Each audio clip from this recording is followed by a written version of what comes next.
Bueno, pues si os parece bien, dado que ya es prácticamente la hora, pues vamos a comenzar esta tanda de charlas que, como sabéis, la empiezo yo hoy, mañana creo que es don Pedro José, y el miércoles la tendrá el señor deán, don Francisco Juan. Cuando planteamos tener estas charlas, planteamos que fuéramos 3 del Cabildo los que la tuviéramos y que se hicieran también teniendo como fondo la exhortación esta que se escribió como conclusión del Jubileo Extraordinario de la Misericordia. Una carta apostólica del Papa Francisco que hace 4 años a esta misma hora, más o menos, salió al balcón por primera vez.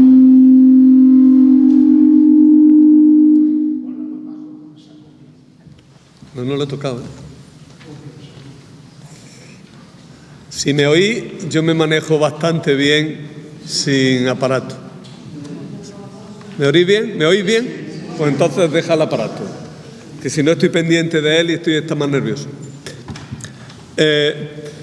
Digo que a esta misma hora el Papa actual, el Papa Francisco, hace 4 años salía por primera vez al balcón de la plaza de San Pedro y nos daba a todos la sorpresa, porque la verdad es que aunque luego después se ha visto que estaba la cosa un poco hecha, nadie se lo esperaba realmente.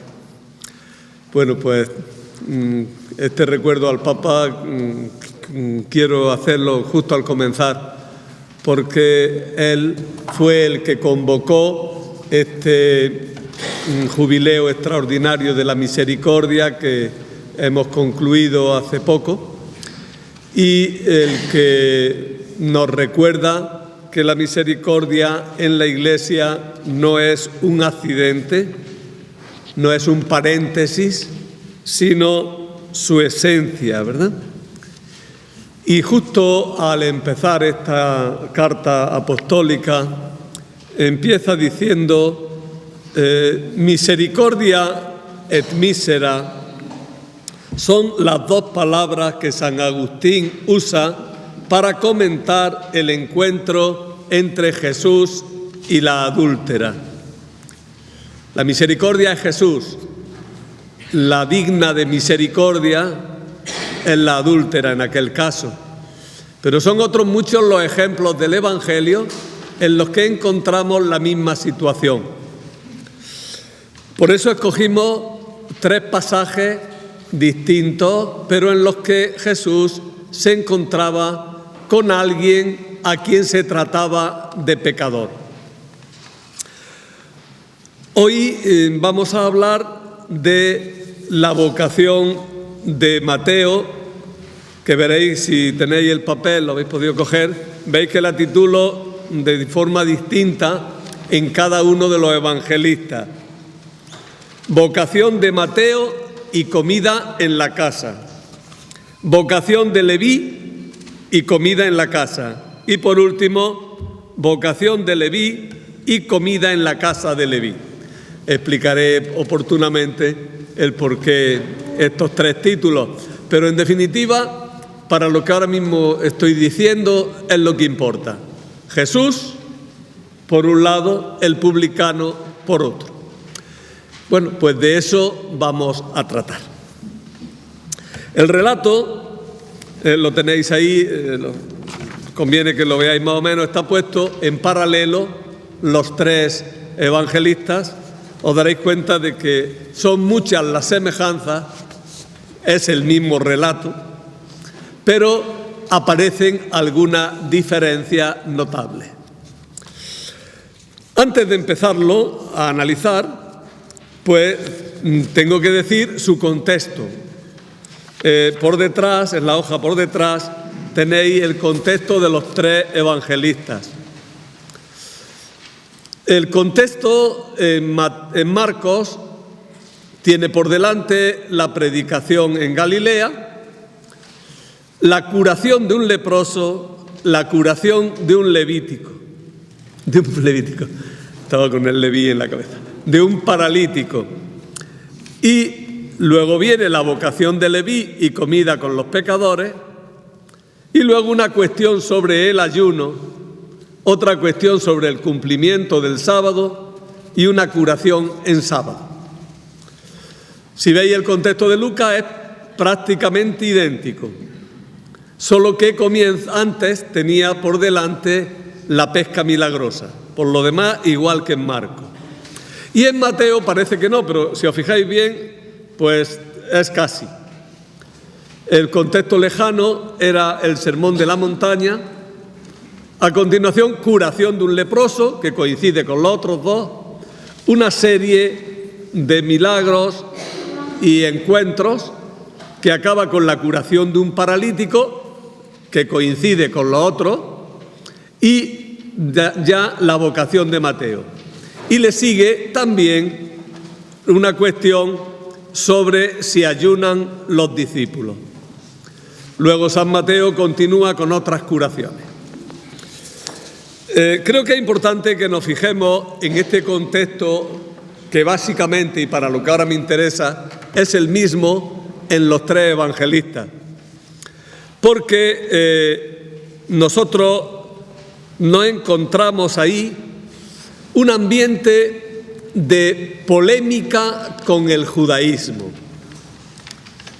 Más aún, una polémica que no es solo de Jesús, sino una polémica que es de la Iglesia con la gente de la sinagoga, con el resto de los judíos. Fijaros que digo el resto, porque esta polémica surge todavía en un ambiente bastante judío.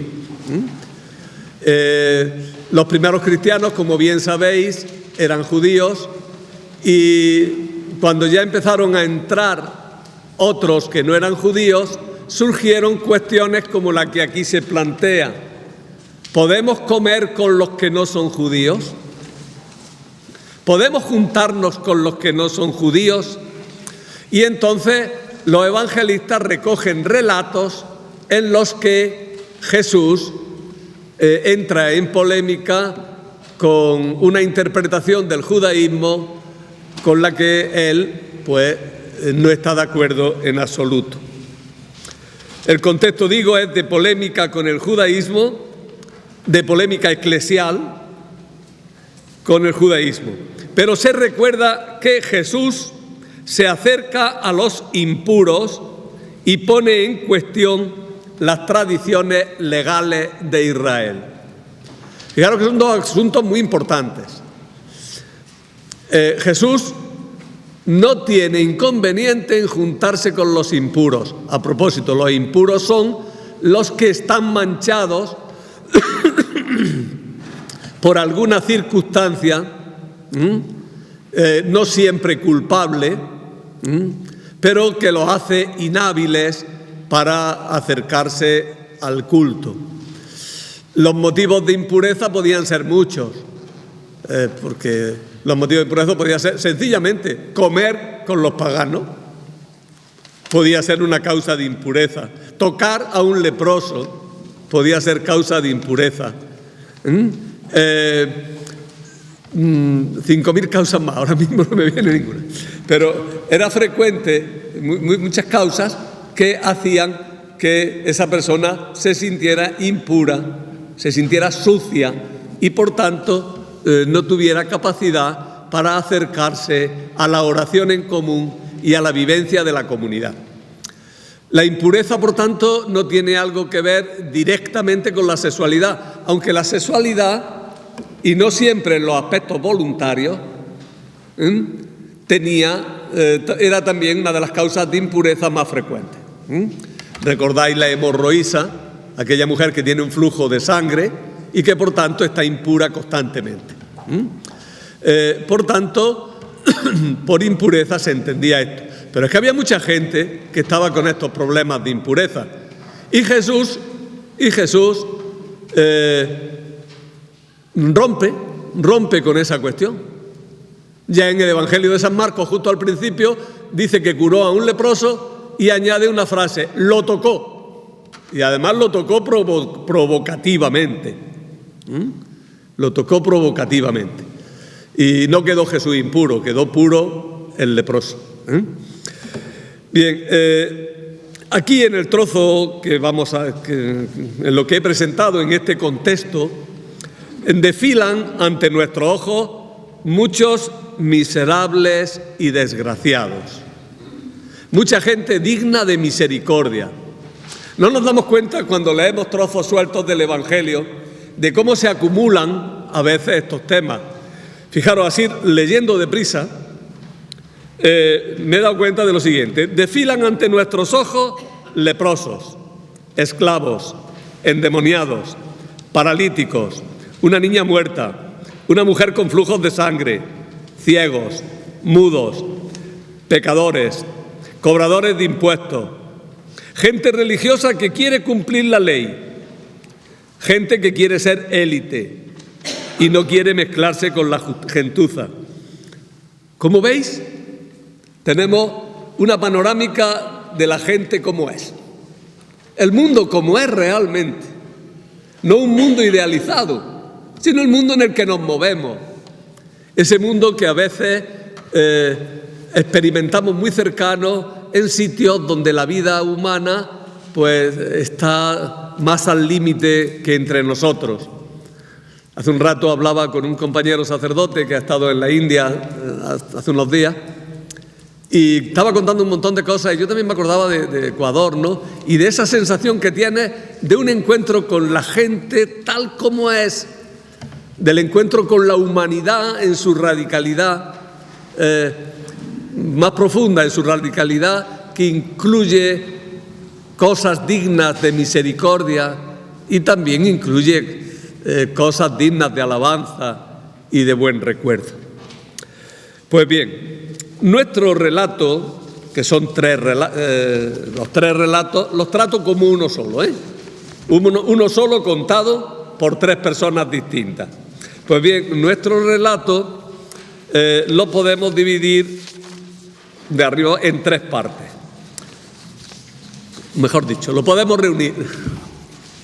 Lo podemos dividir en un relato muy, muy corto al principio y luego otro relato un poquito más largo que se divide en tres partes.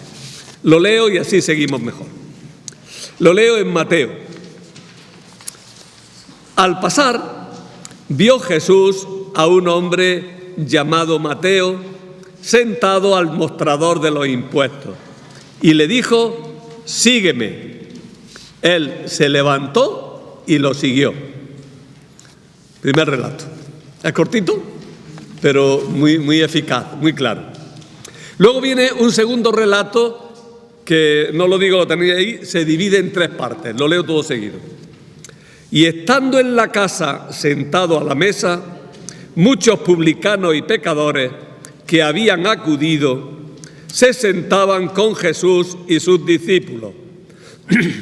Los fariseos, al verlo, preguntaron a los discípulos: ¿cómo es que vuestro maestro come con publicanos y pecadores?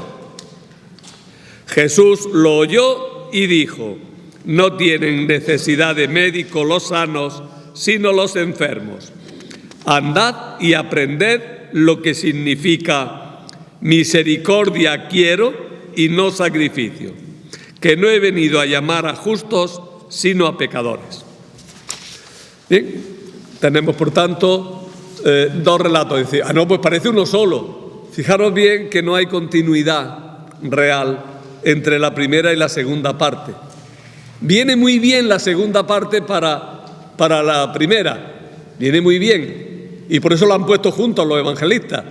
Pero en realidad son dos cosas distintas: un relato de llamada y un relato de convivencia de Jesús, que trae una polémica con la gente que le rodea. Se nos habla aquí de que Jesús come con pecadores y publicanos.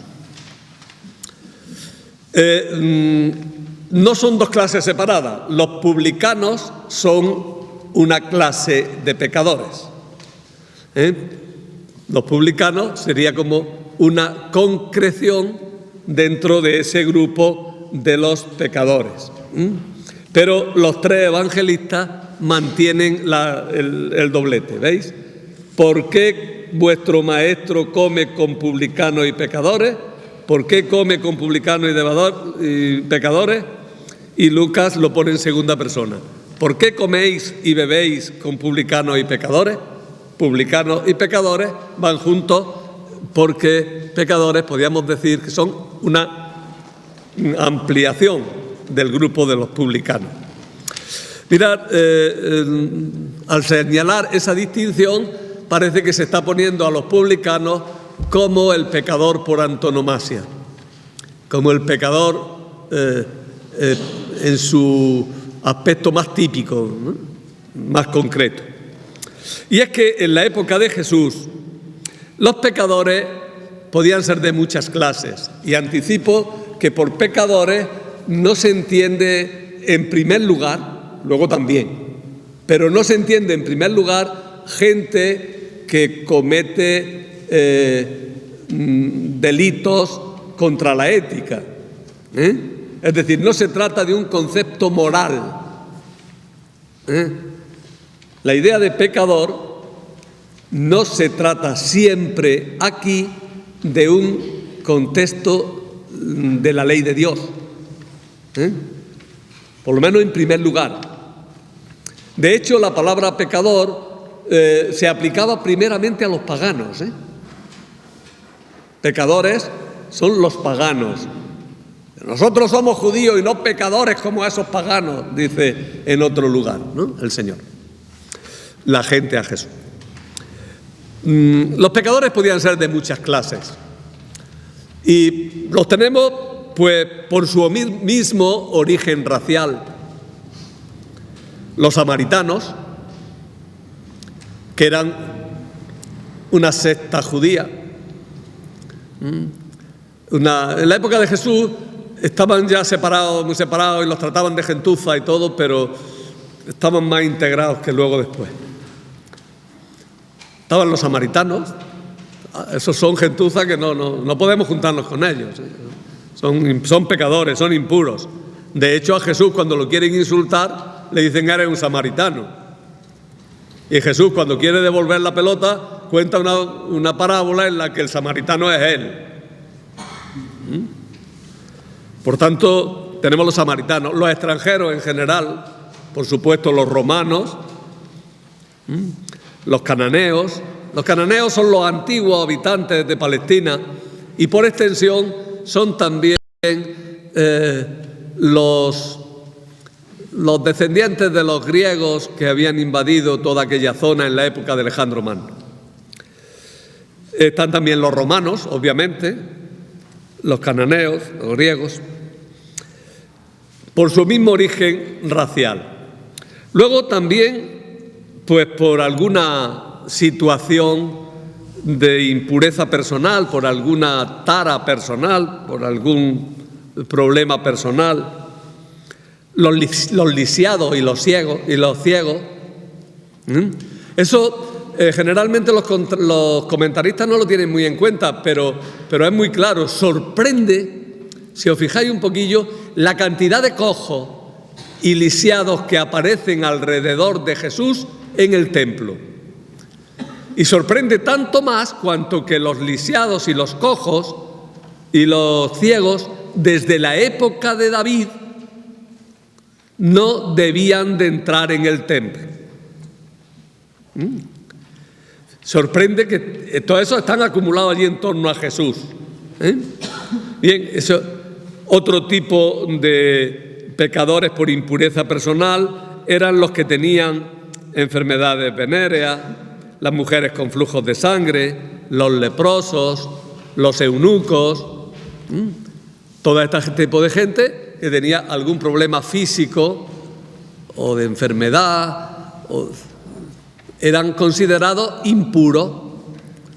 Y además, todavía más, porque como tenían un concepto de que la retribución de Dios era inmediata y automática, pues la gente pensaba, ¿qué habrá hecho este? ¿Qué habrá hecho este, no? Porque la idea era muy clara, el que la hace la paga, y el que la paga es porque la ha hecho.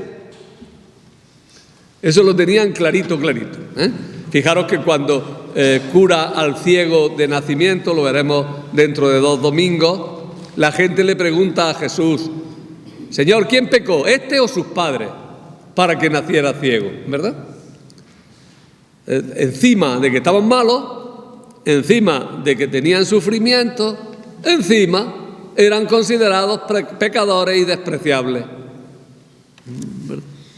Bien, luego estaban también los que se dedicaban a actividades que implican impureza o violación de la ley.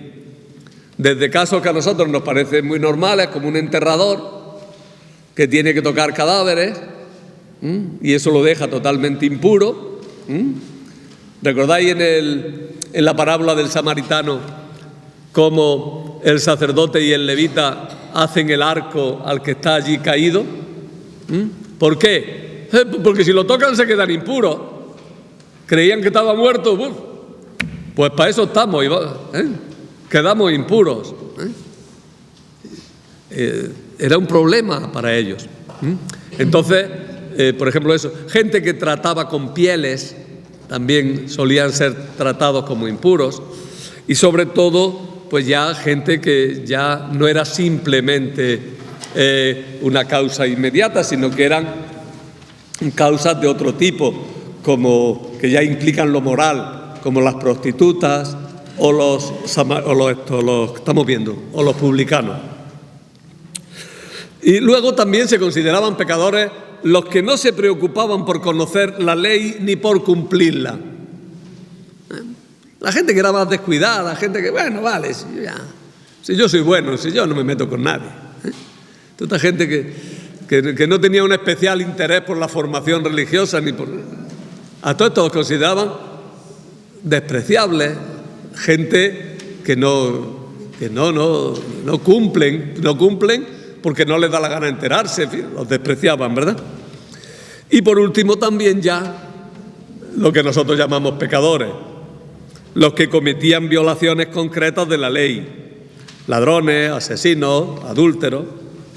Bien, como veis tenemos un panorama bastante amplio, y eso configuraba que la sociedad en la que vivía Jesús, pues teniendo unos ideales de pureza y de santidad entendida como capacidad para acercarse a Dios, tenía unos ideales muy altos, tenía sin embargo la realidad concreta de que la mayoría de la gente quedaba excluida de ese acercamiento a Dios,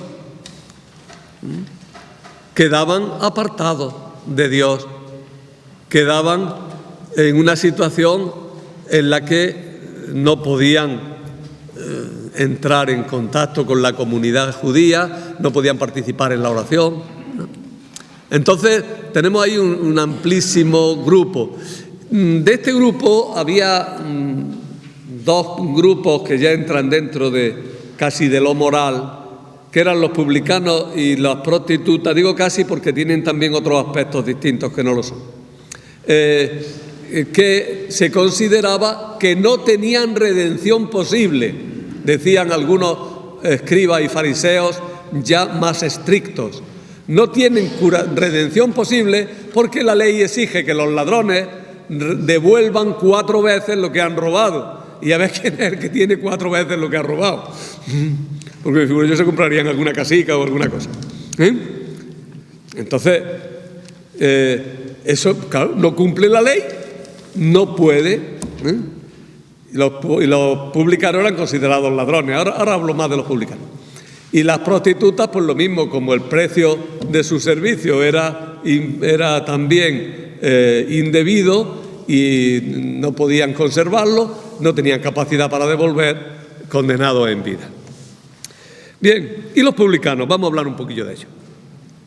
Los publicanos eran los arrendatarios de los impuestos públicos. Los impuestos se cobraban a contrata. A ver si me explico un poquillo, creo que lo sabéis. Todavía hace muchos años, cuando yo era chico, no tan chico, bueno, pero me acuerdo de un compañero que me decía que su padre compraba las multas al ayuntamiento y luego las cobraba, ¿no? Si sacaba más de lo que eran esas multas, pues para él. Si sacaba menos, pues lo perdía. Ese tipo de cobrar impuestos a contrata era frecuente. Allí en concreto llegaba el gobernador, decía: a este distrito le corresponde pagar 100. Corresponde pagar 100. ¿Cuánto me das? Y tú te quedas con los 100 o con lo que saques. Pues entonces a contrata, pues ellos pujaban a la baja, ¿no? 80, 60, 70, ¿no? Lo que sacaban de más era para ellos. Consecuencia, la corrupción está servida a cobrar todo lo que pueda. A cobrar todo lo que pueda desconsideradamente. Fijaros que San Juan Bautista, cuando le preguntan unos publicanos ¿qué tenemos que hacer nosotros? San Juan Bautista muy moderadamente le dice: no cobréis más de lo establecido. Con eso se conformaba San Juan Bautista. Así es que el ambiente tenía que ser tremendo, ¿no? Bien, pues los contratos de los publicanos duraban normalmente 5 años, renovables, claro, porque volvían a comprar otra vez. Había publicanos de muchas categorías y también unos que servían a los romanos directamente y otros a los príncipes locales, ¿no? El resultado era que como había unos que tenían más poder y más capacidad y otros que menos, pues se asociaban, y en esa asociación pues el resultado eran unas mafias tremendas, ¿no? Unas mafias tremendas. Por otra parte, los publicanos tenían que pagar por adelantado al gobernador, y eso suponía que tenían que tener liquidez, que tenían que tener fondos, y para eso pues se constituían como bancos, y al constituirse como bancos prestaban también dinero, pero lo prestaban con interés, lo normal de un banco, claro está, pero eso estaba prohibido por la ley. Estaba prohibido por la ley prestar el dinero con usura a otros judíos. A los que no eran judíos sí se podía, pero a los judíos todavía. Esa es una de las causas de que paradójicamente los judíos en muchos sitios hayan sido financieros, porque al no poder tener tierras tuvieron que dedicarse a los negocios, y como trataban sobre todo con no judíos, pues ahí podían trabajar con el dinero como quisieran. Tanto más cuanto que los cristianos heredamos esas normas, y me parece que hasta el siglo XVII o XVIII no se levantó la prohibición de prestar con interés. Como cobraban con interés contra la ley, aparecían como ladrones. Como cobraban para los romanos, aparecían como colaboracionistas.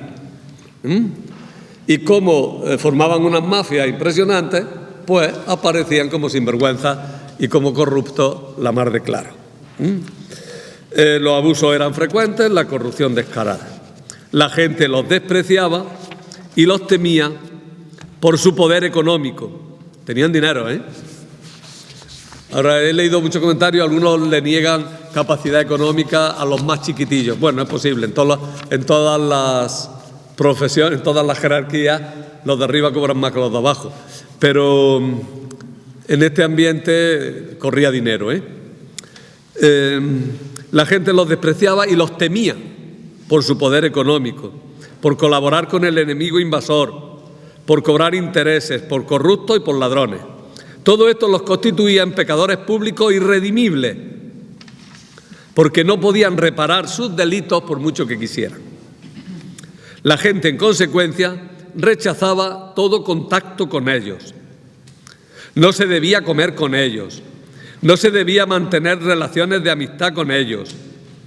Como pecadores públicos estaban excluidos de la vida religiosa y, por tanto, social, porque no había distinción entre la vida religiosa y la vida social. No podían ser jueces, ni se les admitía como testigos en los juicios.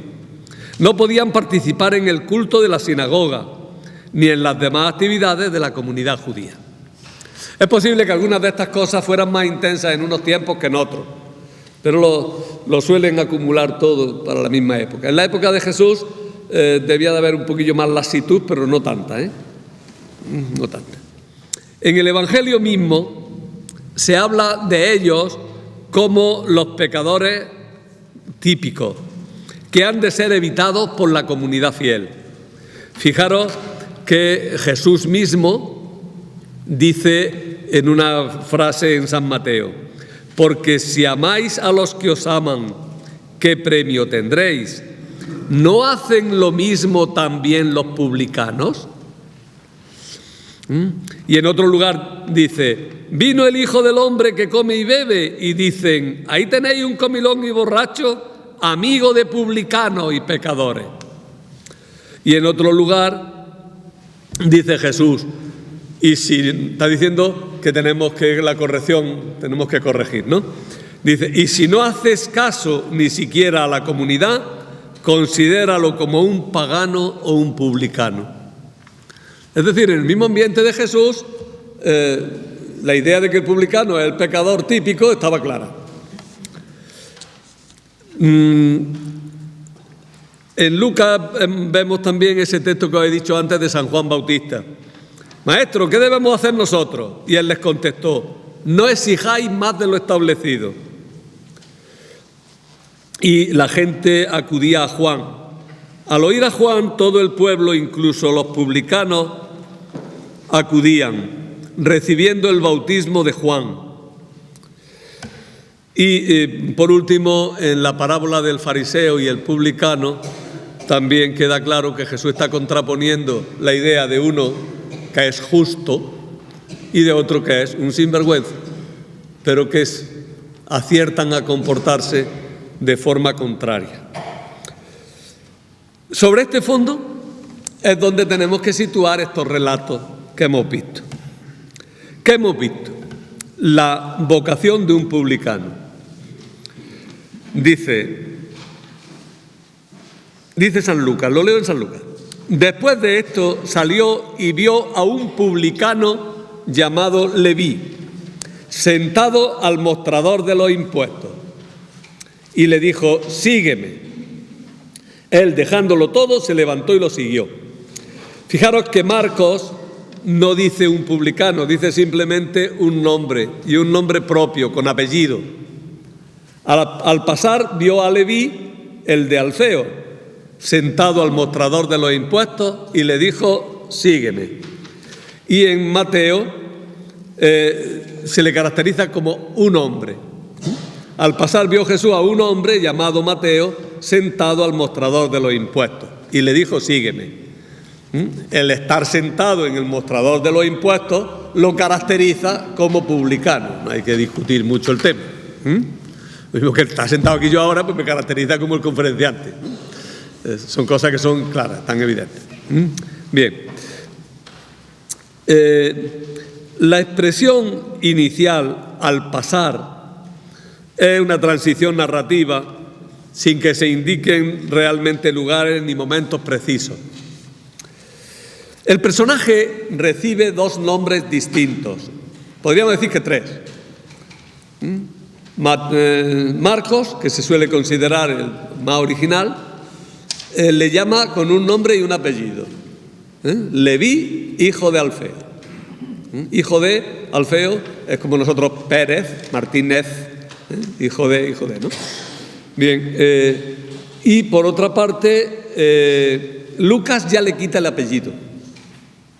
Leví, ya lo hace más típico, un personaje más típico. Y curiosamente en Mateo le llaman Mateo. ¿Por qué? Porque se identifica a San Mateo con ese personaje. No, la comunidad que decía que tenía en su origen la predicación de San Mateo, quiso poner este nombre a este relato para recordar que su maestro a lo mejor había sido publicano. Así es que no saquéis más consecuencias de las estrictamente necesarias. Pero este Mateo aparece aquí. Entonces, ¿cuál es el nombre? Muchos comentaristas suponen que es que, como era frecuente en Palestina, pues tenía dos nombres, Mateo y Leví. sería un poco sorprendente porque los dos nombres son judíos. Lo normal era tener un nombre judío y un nombre helenístico, un nombre romano o griego. Pero aquí son dos nombres judíos y además no es ni pizca de claro que tengan la idea de que fuera el mismo. Pone esos dos nombres y nos da igual. Los caracteriza como un publicano, ¿verdad? Mateo es el nombre de uno de los apóstoles al que se atribuye la redacción del primer evangelio, el que llama Mateo a este publicano. Entre los apóstoles había pues pecadores públicos. Es una advertencia a los que quieren que la Iglesia solo esté formada por puros y santos. Creo que eso es importante. Al poner el Evangelio de Mateo, que es un evangelio que se escribe en ambiente muy judío, pero que está en choque con el resto de los judíos, San Mateo destaca muchas veces las diferencias. Y entonces el evangelista destaca que entre los cristianos hay pecadores y que no pasa nada, porque el mismo Jesús los aceptó, porque el mismo Jesús los acogió. Es una advertencia a los que quieren que la Iglesia solo esté formada por puros y santos.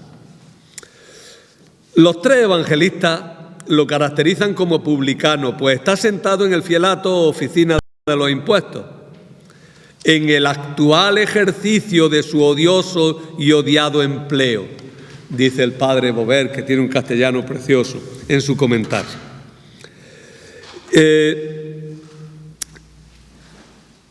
Solo Lucas dice la palabra publicano en este pedacito primero. Tras el ver, Jesús ve a este hombre, es el verbo que pone de lo que hace Jesús. Jesús vio a un publicano. Lo siguiente que hace después de ver es llamar. Sígueme.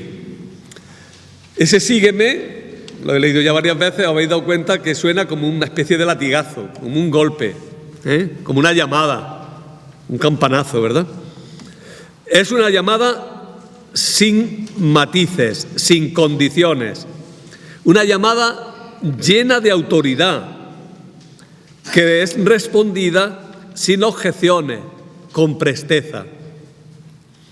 En este punto, un comentarista muy bueno, se llama Bonal, dice: sígueme significa únete definitivamente a mí para escucharme y servirme. Como siempre, la respuesta del llamado es inmediata. No se justifica desde la personalidad de Mateo. Solo la autoridad de Jesús puede transformar por completo la vida de un hombre perdido.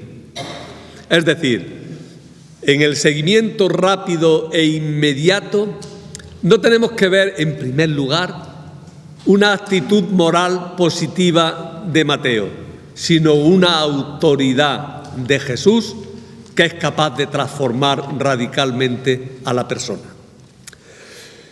No hay que fijarse en la disponibilidad de Mateo, sino en la capacidad de la palabra de Jesús que puede transformar al hombre por pura gracia. Lucas insiste en la radicalidad del desprendimiento y añade unas palabritas: dejándolo todo. Esa expresión que refuerza el seguimiento es muy típica de Lucas, porque Lucas suele ser muy radical en sus planteamientos y en sus formas de reaccionar de sus personajes, ¿no?, en el Evangelio. Jesús ha llamado a una persona que en la institución judía no tenía posibilidad de redención, y esta persona ha respondido positivamente. Recordamos otra frase de Jesús: en verdad os digo que los publicanos y las prostitutas van por delante de vosotros en el reino de Dios. Y yéndonos, si queréis, más lejos incluso en la idea, cuenta San Lucas, estaba la gente apiñándose alrededor de él y se puso a decirle: esta generación es una generación perversa, pide un signo, pero no se le dará más signo que el signo de Jonás. Pues como Jonás fue un signo para los habitantes de Nínive, lo mismo será el Hijo del Hombre para esta generación. La reina del sur se levantará en el juicio contra los hombres de esta generación y hará que los condenen, porque ella vino desde los confines de la tierra para escuchar la sabiduría de Salomón, y aquí hay uno que es más que Salomón. Los hombres de Nínive se alzarán en el juicio contra esta generación y hará que la condenen, porque ellos se convirtieron con la proclamación de Jonás, y aquí hay uno que es más que Jonás. Bien, eso sería el primer relato, el de la llamada. Pero ese relato se desarrolla y se le da un cierto carácter doctrinal en lo que sigue. Jesús come con publicanos y pecadores. Los fariseos reaccionan negativamente y Jesús contraataca a los fariseos.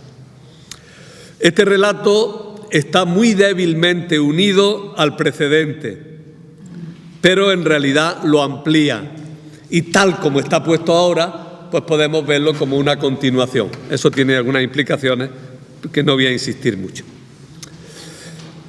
En el primer versículo tenemos una reunión para comer, en la que se encuentran Jesús y sus discípulos por una parte, y por otra, publicanos y pecadores, o publicanos y otros, como dice Lucas. Una primera cuestión es dónde se celebraba la comida. Si leéis Lucas, dice, ¿por qué lo pregunta? Leví ofreció en su honor un gran banquete en su casa. Estaban a la mesa con ellos gran número de publicanos y otros. Pues sí, es verdad, San Lucas pone que era en la casa de Leví. Más todavía que Leví organiza un banquete grande y que invita a mucha gente. Sin embargo, Marcos y Mateo no dicen en casa de Leví, dicen en su casa. En su casa. ¿En la casa de quién? Si este relato segundo está pegado al anterior, podemos pensar que es la casa de Mateo. Pero si este relato es independiente, no hay ningún Mateo por aquí para echarle la culpa. Y entonces tenemos que leer que el que invita es Jesús. Entonces, fijaros, y estando en la casa, fijaros que aquí no dice ni su casa siquiera, en la casa. ¿La casa de quién? La casa es la iglesia, ¿eh? La casa es la iglesia. Así que de alguna manera, en general en los evangelios, hombre, todas estas cosas hay que tomarlas con cuidado. Pero la casa generalmente hace algún tipo de alusión o al templo de Jerusalén o a la iglesia, la morada de Dios entre los hombres. Pues bien, aquí dice que estaba Jesús en la casa, estaba Jesús en la iglesia, como está ahora. Y es en la iglesia donde Jesús recibe a los pecadores, donde recibe e invita a los débiles.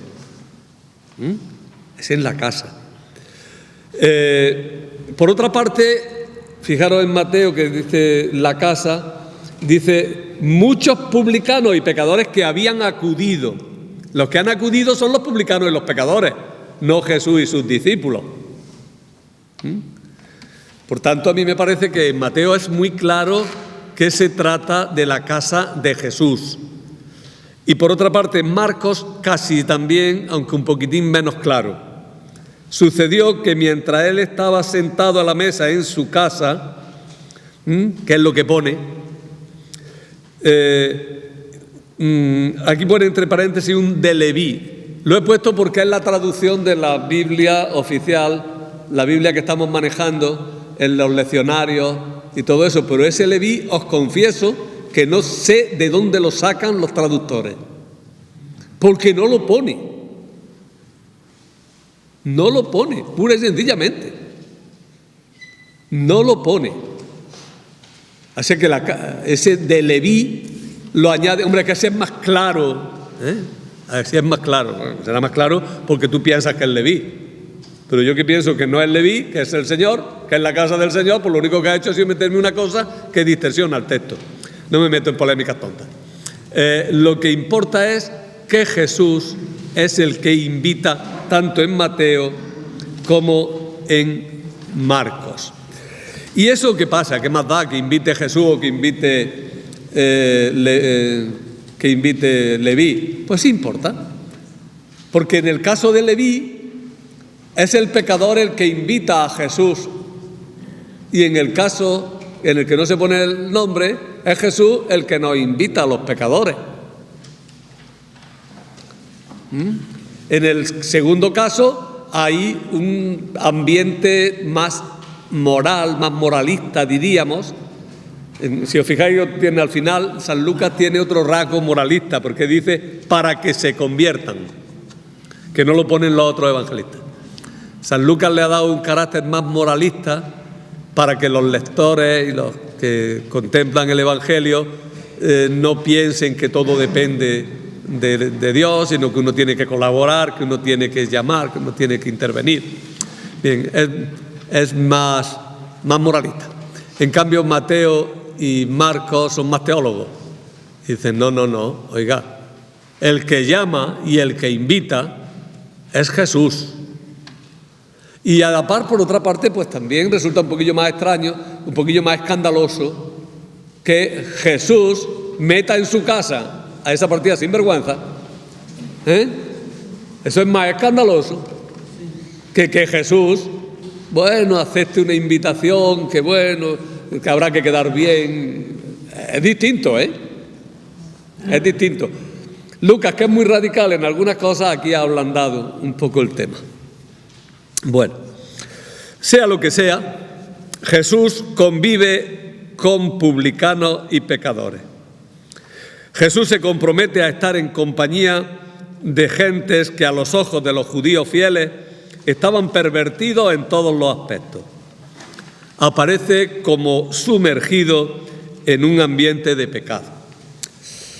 Y fijaros, eso la primitiva iglesia pues lo tuvo que sufrir bastante, porque los paganos mismos se metían con los cristianos y les decían, pues vaya caterva que estáis hechos, vaya grupito.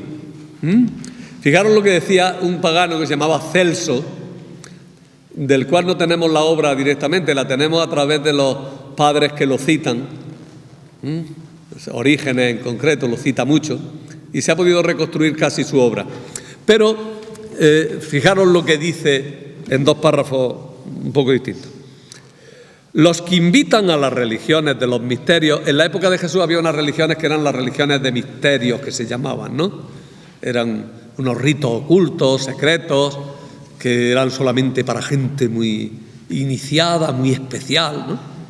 Bueno, pues Celso dice, los que invitan a las religiones de los misterios invitan a los de pura conciencia. ¿Pero a quiénes invitan esto?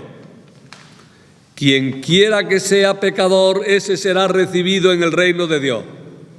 Y por pecador, ¿no entendéis al injusto, al ladrón, al envenenador, al profanador de templo y sepulcro? ¿A qué otros llamaría el que formase una banda de ladrones? Es decir, el que la Iglesia acogiera a los pecadores era escandaloso, incluso para los paganos. Y mirad que eso se ha dado siempre en la Iglesia y se sigue dando. Comer juntos es compartir la vida. El banquete de Jesús con los pecadores es una imagen clara de que Jesús comparte la vida con nosotros. ¿Y cuál es nuestro acto de culto supremo? Comer juntos con Jesús. Fijaros que hemos convertido la frase más comer a Jesús que comer juntos con Jesús.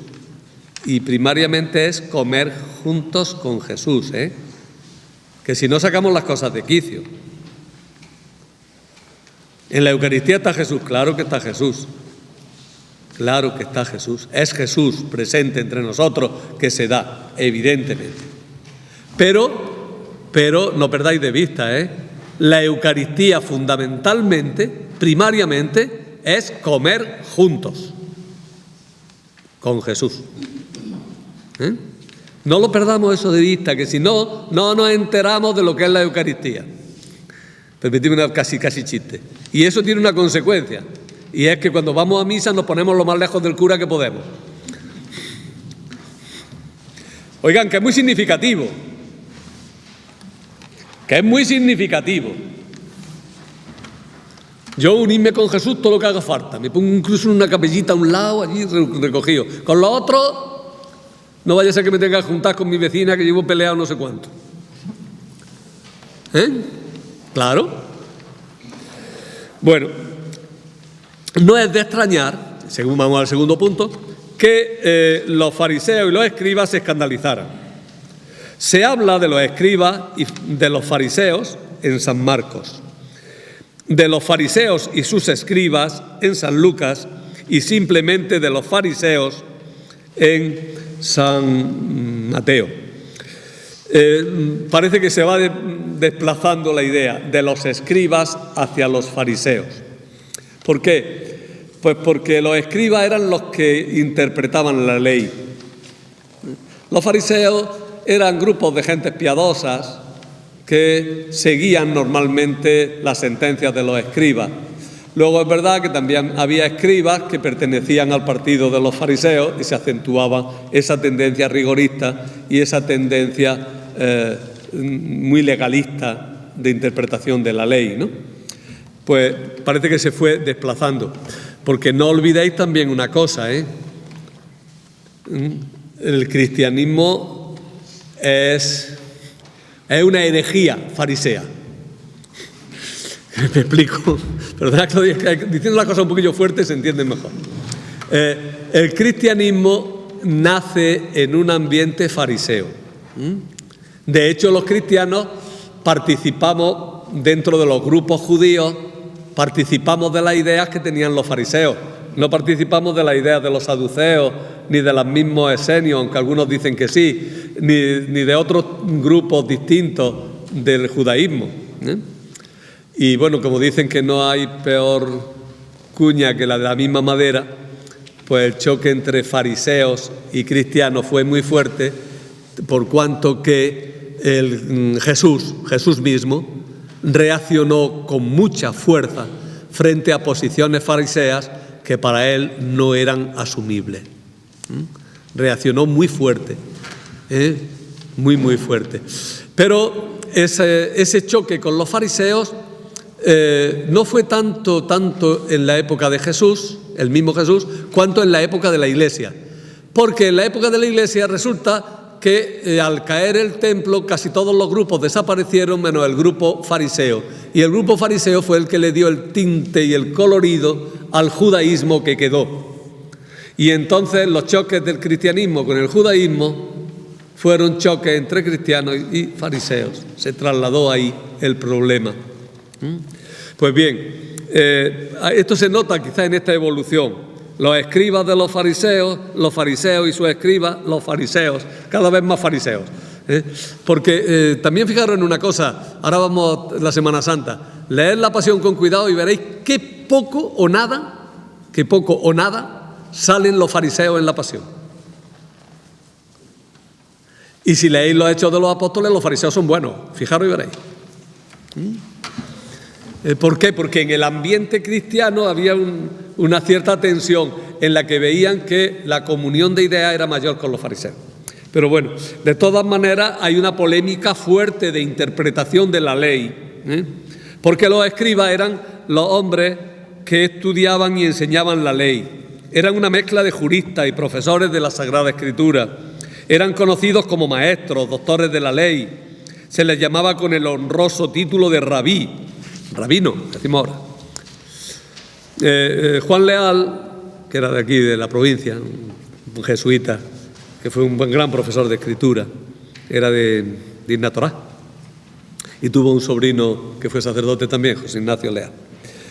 Bueno, pues Juan Leal dice que la de escriba era una profesión santa e intelectual y por lo mismo de grande estimación y honra.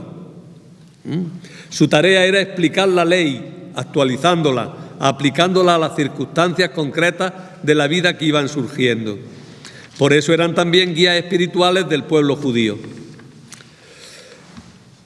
Pues bien, si los escribas eran eso, los fariseos eran gentes que querían ser buenos, querían ser santos, querían cumplir muy bien la ley, querían cumplir todas las normas de pureza ritual. Mirad, ellos partían de una idea. Los judíos fueron al destierro porque no cumplieron la ley. Si seguimos sin cumplir la ley, iremos otra vez al destierro. Hay que cumplir muy bien la ley. Y para cumplir muy bien la ley, multiplicamos los preceptos para impedir tocar siquiera el precepto fundamental. Un ejemplo solo. Hay un precepto que dice: no comerás el cabrito cocido en la leche de su madre. Pues bien, para no llegar a eso ni de lejos, todos los judíos, actualmente todavía, no pueden comer en una misma comida leche y carne. Más todavía, tienen 2 vajillas en la casa, una con adornos azules y otra con adornos rojos. En la de los adornos azules puedes poner pescado y puedes poner cosas lácteas, pero en la roja solo puedes poner carne. De esa manera, de lejos, ni se toca, ¿no? Bien, es un ejemplo porque ahí podríamos llegar. Pero eso, claro, lo lleva a un legalismo tremendo y sobre todo lo lleva a una idea que es la mala. Yo me salvo por lo bueno que soy. Si yo cumplo muy bien la ley, Dios me tiene que estar muy agradecido y me tiene que dar la salvación porque yo soy muy bueno. Y yo me lo merezco y yo me lo gano. Dios de alguna manera es deudor mío. Y eso es lo complicado del fariseísmo, porque lleva a la consecuencia también de ese que no cumple la ley, ese no vale nada. Ese es despreciable, ese no sirve. Bien, el ataque de los fariseos se dirigió contra Jesús, según Mateo y Marcos, según San Lucas, contra todos los discípulos, porque el discípulo está asociado con Jesús. La respuesta de Jesús parte de un refrán que aparece en los 3 sinópticos.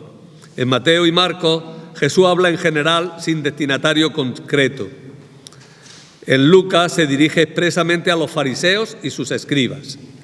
En los 3 evangelistas se añade: no he venido a llamar a justos, sino a pecadores. No he dicho el refrán está claro. No he venido a llamar a los... O sea, no son los... Lo leo. No necesitan médicos los sanos, sino los enfermos. Y añaden: no he venido a llamar a los justos, sino a los pecadores. Y Lucas añade: para que se conviertan. Con lo cual les da un tinte más moral a la cosa. He venido, es importante esa palabra también, porque no se trata simplemente de una postura benévola de Jesús, no se trata simplemente de una actitud de comprensión del Señor, sino del núcleo de su misión y por tanto del núcleo de la misión de la Iglesia. Como decíamos al principio, de la misericordia et misera. La misericordia no es un paréntesis en la vida de la Iglesia. Es fundamental, el núcleo fundamental de la vida de la Iglesia. Bien, Mateo, en la misma línea, justifica la actitud de Jesús con una cita del profeta Oseas, en la que invita a aprender Dice, andad a aprender lo que significa misericordia quiero y no sacrificio. Invita a aprender, pero aprender experimentalmente, no aprender solo con la cabeza, no aprenderse una frasecita, a descubrir vitalmente lo que significa la misericordia. Bien, y aquí con eso quiero acabar ya, porque creo que tenemos dos llamadas muy claras. Una llamada a comer con Jesús y experimentar su misericordia. Nosotros, como pecadores, estamos invitados a comer con Jesús. Vayamos a comer con Jesús. Signo y culmen de ese comer con Jesús es la Eucaristía. Pero eso es el final. Recorramos el camino. Comer con Jesús es esforzarse en participar de la mentalidad de Jesús. Esforzarse en acoger a Jesús en nuestra vida, a prolongar a Jesús. Por tanto, la primera llamada a reconocernos pecadores y a acoger a Jesús que nos acoge a nosotros. Pero la segunda llamada es a convertirnos, a asumir la mentalidad de Jesús. Porque convertirse es cambiar de mentalidad, dejar de tener la mentalidad del mundo, dejar de tener nuestra mentalidad de pecadores, para asumir la mentalidad de Jesús. Esa mentalidad que los lleva a acercarse a los demás. Llamada, por tanto, a aprender lo que implica la misericordia de Dios con los pecadores. Lo podríamos decir de otra manera. Ser capaces de tener misericordia porque experimentamos la misericordia. Experimentamos la misericordia de Dios en nuestra vida y podemos dar misericordia a los demás. Y eso es, me parece, fundamentalmente lo que dice en estos textos. Acabamos rezando el Padre Nuestro. Padre nuestro que estás en el cielo, santificado sea tu nombre. Venga a nosotros tu reino. Hágase tu voluntad en la tierra como en el cielo. Danos hoy nuestro pan de cada día. Perdona nuestras ofensas, como también nosotros perdonamos a los que nos ofenden. No nos dejes caer en la tentación y líbranos del mal. Amén. Virgen María, Madre de Dios, ruega por nosotros. En el nombre del Padre, del Hijo